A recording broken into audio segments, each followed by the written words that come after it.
Halo gengs, ini video pertama kita di YouTube. Kenalin aku Ino dan Aku Nesa dan kita sepasang suami istri baru nih. Dan ini YouTube kita.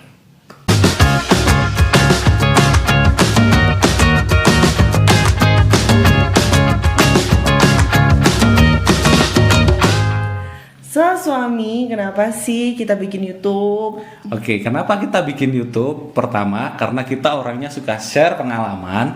Dan kedua, karena kita itu suka banget tampil di depan kamera. Iya, dan kita anaknya itu kan suka curhat. Jadi storyteller banget ya. Nah, karena itu siapa tahu nih tips-tips dari kita bisa berguna buat teman-teman yang lihat. Dan siapa tahu juga relate sama kondisi teman-teman yang lagi nonton video kita. Iya, dan kita sebenarnya pernah bikin kayak gini nih di IGTV kita di @inonesa. Beberapa cerita tentang relationship kita, tentang pengalaman-pengalaman cinta kita, dan bahas-bahas isu-isu yang lagi viral. Iya, bener banget nih. Nah, makanya itu untuk menjangkau orang lebih banyak lagi, makanya kita bikin konten di YouTube ini. Nah, dan juga buat teman-teman yang mau update konten-konten kita yang terbaru, bisa langsung aja follow di Instagram kita @ino.nesa. Nah, jadi untuk konten yang pertama nih, konten perdana kita banget, kita mau bahas apa nih? Nah, untuk konten yang pertama kita ini, kita mau membahas pertanyaan sejuta umat. Iya, banyak banget ya. Banyak banget. Baik banget yang tanya. Nah, pertanyaannya itu kebanyakan, kok bisa sih kita pacaran terus langsung nikah? Mau dong dibagi tipsnya? Iya. Nah, tapi sebelumnya kita disclaimer dulu ya bahwa tips-tips yang akan kita bagi ke kalian itu berdasarkan pengalaman dan menurut kita aja. Jadi belum teruji secara ilmiah dan bukan ilmu mutlak.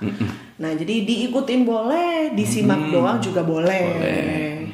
Nah, itu makanya semuanya kembali lagi ya, tergantung situasi teman-teman. Jadi situasi kondisi teman-teman, kita nggak menganggap kita paling benar. Nah, itu makanya langsung aja kita mulai konten pertama kita di Lantai Dansa, obrolan santai Ino dan Nesa. Jadi kenapa sih kita bisa memutuskan untuk pacaran terus langsung menikah? Oke, jadi tips yang pertama dari diri kita sendiri nih, yakin apa enggak? Jadi kita harus mastiin dulu kita ini punya tujuan apa. Jadi kalau kita tujuannya emang mau menikah dan cari pasangan serius, nah itu harus dipastiin dulu. Itu jadi tips yang nomor 1. Iya, jadi harus dari diri sendiri harus dulu dari ya. diri sendiri dulu. Jadi kita kan menurut aku ya, semua orang tuh punya target dalam kehidupannya. Nah, salah satu target dari kehidupan aku adalah untuk menikah. Jadi kita tuh bisa dari situ kita bisa nentuin tuh kriteria-kriteria yang kayak gimana sih orang-orang yang mau kita ajak kenalan untuk menikah gitu. Nah, jadinya kan lebih fokus ya kita ya. Jadi supaya tadi nggak asal tebar jala. Jadi kita memfilter, oh mana nih yang kira-kira cocok berpotensi. Gitu ya. Jadi kita buat, oh ini yang cocok buat kenalan, kita fokusin dulu, kita filter dulu gitu. Nah, tentunya ini dibarengi dengan doa.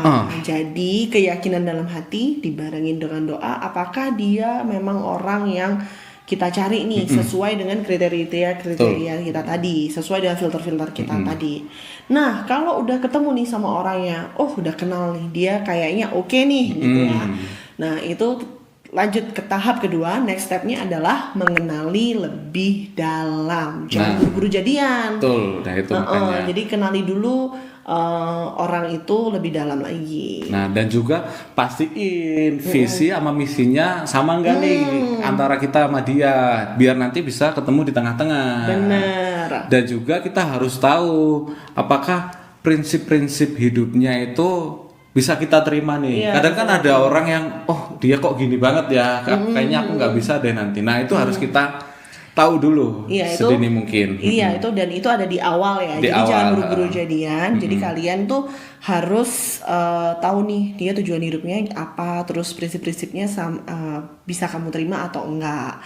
Nah, dalam tahap kedua ini biasanya banyak yang gugur ya, dan itu tuh nggak apa-apa banget karena memang ini kan namanya juga cari kecocokan ya, cari apa namanya, yang sesuai sama kriteria kamu. Tapi kalau dia nggak sesuai, kok ternyata orangnya begini, kok ternyata orangnya begitu nih setelah kenal, ya udah nggak usah apa-apa. karena itu memang bukan pilihan kamu. Dan kalau tahap kedua gugur, nggak apa-apa. Jangan percaya kalau orang bilang kamu kayaknya terlalu pemilih deh atau gimana gitu ya.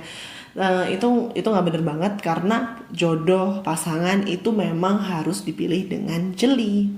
Betul itu, makanya jangan nyerah. Nah, kalau emang nggak bisa jadi pasangan, ya nggak apa-apa kan, berteman aja juga masih bisa gitu. Nah, kira-kira nih Be, pertanyaan apa aja sih yang biasanya harus kita tanyakan antara satu sama lain ini di awal-awal? Di awal-awal ya, kalau di awal-awal tuh berdasarkan pengalaman kita aja sih. Berdasarkan pengalaman kita tuh biasanya kita bahas tentang interest satu sama lain dulu ya. Jadi tanya kesukaannya apa dan segala macam, tanya juga kenapanya. Jadi jangan berhenti di apa aja, tapi tanya kenapa. Kayak misalnya jangan cuma nanya kamu suka film apa? Oh, aku sukanya film horor gitu. Beda nih, nggak cocok. Jangan nggak cuma sampai situ aja. Kayak misalnya aku sama Nesa gini, mulai dari makanan, film, musik, terus ya hobi, yang lain-lain itu beda banget. Nah, tapi dari situ aku cari nih, kenapa sih dia kok sukanya horor. Nah, aku cari jawaban yang reasonable tentang Nesa gitu. Ya, nah kan kalau dari situ dicari tahu kenapanya, dicari tahu alasannya, lalu menjadi pembahasan yang menarik, menjadi pembahasan yang sangat seru, dan bukannya salah satu pihak memaksakan pendapatnya atau meremehkan pendapat yang lain. Nah, di situ tuh artinya kalian bisa respect satu sama lain. Jadi kalian tuh pengen tahu nih kenapa sih gitu. Jadi ada rasa keingintahuan. Kepo lah. Kepo, dan ini jadi pembahasan yang menarik banget. Nah, udah mulai seru nih. Nah, itu tanda-tanda kalian bisa cocok. Nah, kalau udah mulai seru nih, kita masuk lagi yang lebih dalam. Jadi kita cari tahu nih, kira-kira apa aja sih yang bikin dia bisa bete, terus apa aja sih yang bikin dia moodnya bisa naik. Jadi kita cari tahu lah lebih dalam gitu. Jangan lupa digali terus ya, geng. Jadi dari pertanyaan-pertanyaan itu tuh kalian harus gali lagi lebih dalam. Misalnya biasanya kalau lagi sedih tuh kamu ngapain sih? Terus kenapa sih, apa yang hal-hal yang memicu kamu jadi sedih gitu. Terus kalau misalnya dia tentang marah gitu, dia lagi marah, kenapa, biasanya apa yang bikin dia marah, apa yang bikin dia kesel. Terus supaya tenang pas marah tuh dia biasanya ngapain. Dan banyak lagi pertanyaan lanjutan dari itu. Nah, kalau udah mulai deep talk nih, coba mulai pelan-pelan tanyain kira-kira momen yang terbahagia, momen paling sedih, atau mungkin momen terpuruknya itu apa. Tapi untuk nanyain ini mesti pelan-pelan ya, soalnya kan agak-agak sensitif ini. Dan itu tadi, dan banyak-banyak pertanyaan yang bisa kalian ajuin ketika udah deep talk. Tapi saran kita biar ngomongnya juga enak, dan tadi itu harus pelan-pelan kayak tadi itu, biar tidak terlalu sensitif buat dia juga. Kalian harus pilih nih momen dan tempat yang tepat. Betul. Tempatnya harus tepat. Jadi biar kalian bisa deep talk berdua di tempat yang enak untuk ngobrol berdua gitu, dan pas momennya tuh pas gitu loh. Jangan pas kalian lagi jalan-jalan di mall nyari-nyari baju kondangan, tiba-tiba nanya, momen tersedih kamu apa sih? Nah, drop side. Jangan. Jadi harus di momen dan tempat yang tepat. Bener banget. Nah, kalau gitu kan habis itu lagi-lagi ini balik lagi, harus disesuaikan sama kondisi teman-teman. Jadi nggak harus sama kita, nggak harus persis sama kayak kita. Pertanyaan-pertanyaannya harus persis ya. Nah, abis itu next step kira-kira kita harus ngapain lagi nih, Be? Nah, next step terakhir nih menurut kita ya. Next stepnya adalah ini yang paling ditunggu-tunggu, yang pamungkas. Bambang. Ini adalah berikan sesuatu yang sangat disukai oleh perempuan. Tapi kayaknya nggak cuma perempuan deh, semuanya. Jadi berikanlah kepastian. Nah, ya atau enggak. Kalau iya, ya. Kalau enggak nih sama sekali. Nah, berikan itu dulu. Putuskan di situ, oke? Oke, ya. Nah, jadi nggak asal bilang kamu mau nggak jadi pacar aku, ya udah kita coba dulu bla bla bla bla bla. Tapi katakan dengan pasti selama deket ini apa yang kamu suka dari dia, apa yang bikin kamu nyaman, dan kamu mau hubungan ini dibawa kemana. Betul banget. Nah biasanya banyak juga nih yang gugur pada tahap ini, karena ketika ditanyain atau diputusin saat itu juga nih diberi kepastian, tiba-tiba dia jiper atau tiba-tiba aduh gimana ya, kok kayaknya nggak dulu deh gitu. Itu nggak apa-apa, itu salah satu filter juga ya, Be. Jadi jangan nyerah. Kalau emang dia jiper, kalau dia bilang dia belum siap untuk menjalin hubungan yang sedemikian rupa, ya udah nggak usah, dan kalian bisa buka opportunity lain buat orang-orang yang kalian kenal lainnya. Oke, nah kalau udah sama-sama iya nih, ya udah deh, kalian pasti akan jalani masa pacaran dengan lebih dewasa dan lebih mantap. Nah, tujuan sama visi sama, nyambung, nyaman, ya udah deh. Iya. Nah, jadi dengan begitu kita tuh menjalani suatu hubungan itu gimana ya?